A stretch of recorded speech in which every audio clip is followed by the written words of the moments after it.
Let's start the conversation there. No mention in the president's statement about the brutality. Now, the president clearly is trying to defend his policy of reestablishing diplomatic relations, but no mention at all of the brutal history of Fidel Castro. Why? It's stunning. I mean, everyone at the White House on this looks at the polling that says that a majority of Americans want to end the embargo, so they run with that. But I got emails yesterday from Cuban Americans I know or work with, and the stories of genuine brutality and horror that Castro put that island through and put the families that ended up in Florida and New Jersey and elsewhere through deserve mention by the president, frankly. There's an inference there. Absolutely. History will judge and all that, yeah, but which is actually kind of a take on history will absolve me, which is what Castro was used to say, and this was kind of a play on that. A lot of people saw it that way. But it's an incredible dismissal of reality that a lot of people down there in Florida especially have always thought. And they've been very dismissive of that feeling, saying, look, a majority of the country wants this. There's economic benefit. If we engage them, this will work. But I thought that was a real missed opportunity by the president. There's also something else at play here, which is we've seen in a number of areas with the White House that, you know, President Obama knows that Trump is coming to office. He knows that Donald Trump and the Republican Congress is likely to try to overturn most of what he did as president. So he's really trying to not give them any room to do that. We've seen that with the Iran deal.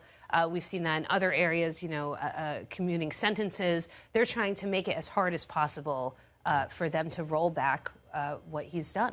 Yeah, and it's also Obama's, sort of professorial personality, right? He's cool, and a lot of people have criticized him for that. And I think the comparison, a lot of people say it's one of the reasons we have Trump. Exactly, it's a reaction. Who runs hot, right? I mean, basically, I mean, his Twitter there, 4 words. I mean, it was like, I mean, sort of like what the Munchkins would have tweeted if they had Twitter back in the day about the Wicked Witch of the East. I mean, that's essentially what it was. I mean, it was all passion and emotion and feeling, and then his longer statement calling him a brutal dictator. Still an open question as to what happens with these policies, right?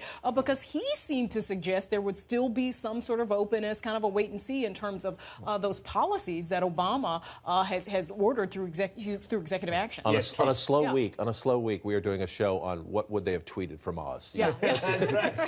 You know, even though Trump called him a brutal dictator and criticized Castro the way that Obama did not, they did both sort of acknowledge that this is sort of a turning point in the Cuban-American relationship, and that's a question, of course, for Donald Trump. He could come in, as he promised to do in September in his speech in Florida, and reverse a lot of the president's policies because they were done on an executive level. Right. But the question is the overall trade embargo, which needs congressional approval. Right. Does Congress move forward on that? That's a much harder. And it gets back to the defining question we face now in the transition, and we won't know until he's president, and we won't know until 100 days in or 200 days in. Who is he really?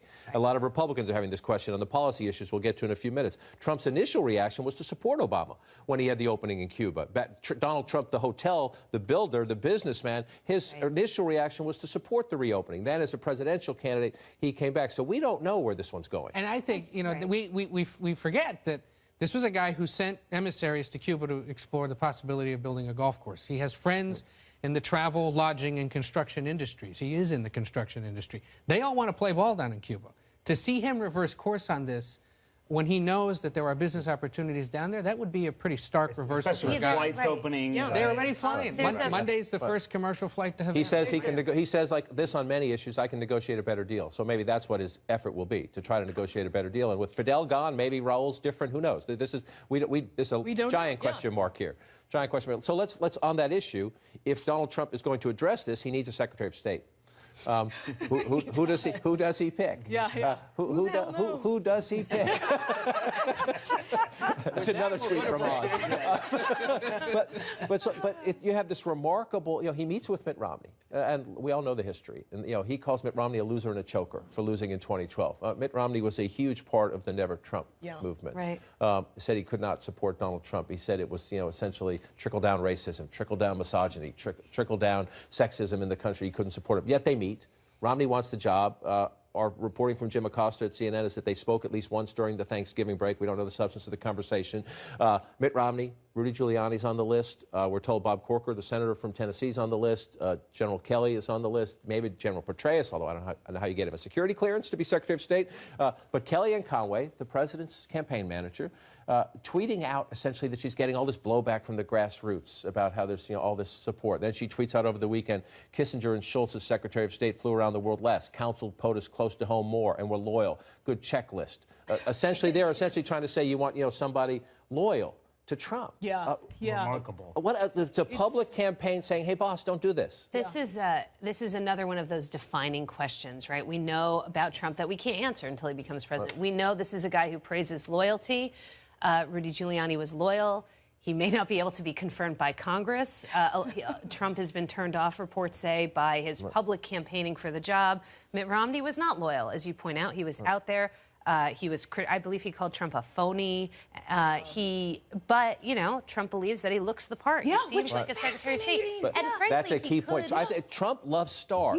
He loves star power. He's assembling a cast here, and he has TV experience. So which weighs out here? Does loyalty outweigh what likely is the easier political choice, both at home and abroad? Right. It's unclear, and the public campaigning by his closest aides is really remarkable. And it's also the larger fight within the Republican Party is playing out here, too. Right. It's the establishment versus the insurgents, the people who want to shake up Washington versus the people who are very comfortable in working behind the scenes in Washington. Does he go a Mitt Romney route, which could reassure those establishment Republicans who are not sure about Donald Trump's presidency, or does he go with someone who will shake up the system like potentially a Rudy Giuliani would in a different way? But they're essentially both establishment figures, right? I mean, Rudy Giuliani is a little bit more brusque. He's certainly not as telegenic as Mitt Romney is. But the interesting thing about this isn't really a debate about experience or policy or approach to the job. It really is about, in Mitt Romney's case, he looks the part. He would represent Trump well on television. But they disagree on a lot of issues. They agree on their public position on Cuba. They agree. But on Russia, you could not get further apart than Mitt Romney and Donald Trump. I mean, look, 8 years ago, we were sitting here, slack-jawed that Obama would pick Clinton as his top diplomat, and maybe Trump sees some of that not only does he look the part, but there's some drama in this, and you can send a message to the world that I can... Yeah, sort of team of rivals. Yeah, exactly. Well, not even team of rivals that we can forgive and forget. Yeah. But I really think that Giuliani would have trouble getting confirmed.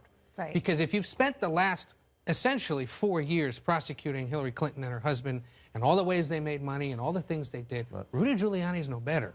Right. And for Republicans to confirm Rudy Giuliani after he went because out of all around the the world speeches and the international speaking, business, consulting Latin American governments and European governments, and making money with all the people he's going to work with, would be the sort of height of hypocrisy. And it reminds you of the Trump's problem. I mean, I think it's worth mentioning Petraeus here. The Petraeus news is just unbelievable. I mean, he was out on the campaign trail talking about how Hillary Clinton should have gotten the Petraeus treatment. I mean, which is basically an admission that Petraeus misused classified information, mishandled classified information, and now you're going to put him in one of the primo spots in your cabinet? We're also learning that Trump loves generals.